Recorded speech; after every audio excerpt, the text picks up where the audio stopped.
Hey, it's me, MLB. Here is chapter 77 of Serendipity, and this one is titled One Serving of Caring Deku. It took her a moment to figure out why you had given her a best grandma mug when she didn't have any grandchildren. Then it hit her. Are you? She gasped, jumping up and placing a hand to her mouth as she gaped in awe. You nodded tearfully with a big grin on your face. I am.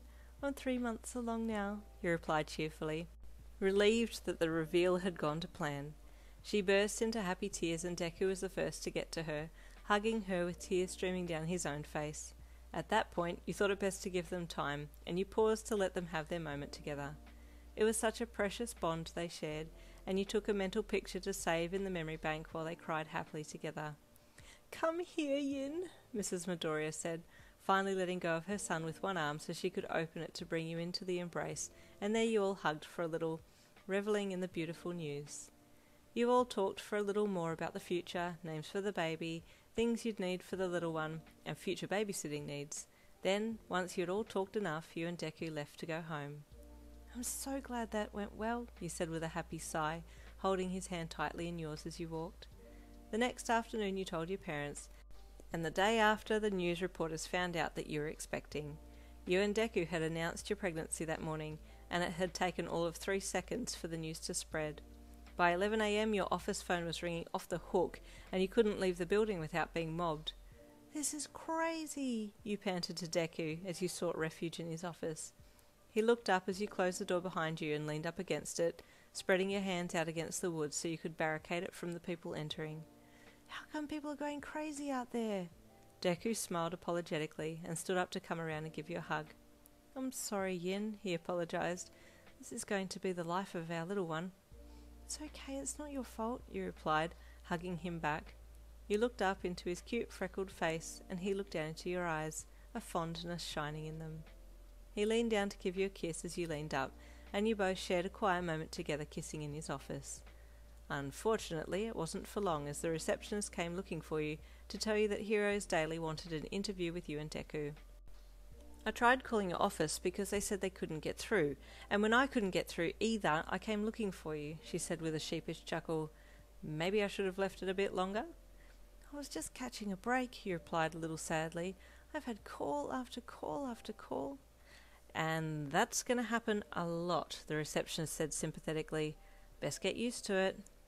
You knew she was just speaking the truth, but it kind of annoyed you the way that she had said it, and a small vein popped on your forehead.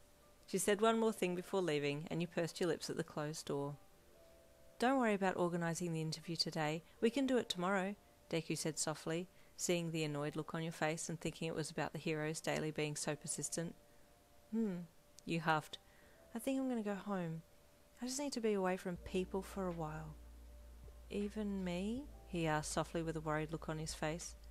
No, not you, just everyone else that's been annoying me today, you replied with a grumpy look on your face. Oh, okay, Deku said, not quite understanding why you had suddenly become mad. I'm going to go and sneak out the back, okay? I'll see you at home. And with that you left to be away from the others.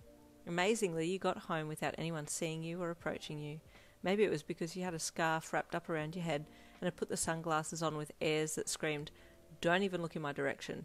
And once you got home, you dug through your drawer to put on some comfy pants. While reefing through the bottom drawer, you found your old Deku montage pants. They were the pants that you used to wear all the time when you and Deku had started dating, and you smiled when you remembered the first time he'd seen you in them. He was equal parts surprised and flustered that you would wear his merch, but he never told you not to wear them. You grinned and got out of your work clothes and put the pants on, but they were very tight over your backside, and the front band dug into your stomach.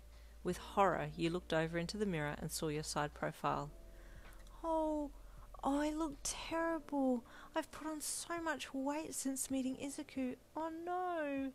You looked down and back up into the mirror again, your face changing with despair. Just then you heard the front door open and froze. Baby, Deku called out as he entered. At hearing his voice, you burst into tears.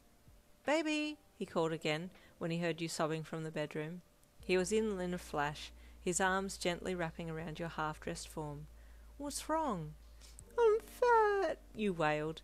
You're pregnant, he replied. I love all of you. You're most beautiful to me right now because you're carrying our baby." You just sobbed into him, a little overwhelmed by everything that had happened that day, including your hormones going crazy. He held you, and then you moved to the bed so that he could give you a cuddle. It was while you were lying down that you told him about all the things that had set you off that day, and he was most sympathetic, agreeing with everything that had happened to you, and telling you that he didn't blame you for feeling overwhelmed. "We don't have to do the interview if you don't want to," he said softly. "I care about your mental health, and right now you need to focus on yourself and the little one." "Thank you so much," you sobbed, cuddling into him again. "I'm so lucky to have you." "No, I'm the lucky one," he said softly, kissing the top of your head. And there is the end of chapter 77. Stay tuned for chapter 78 coming tomorrow.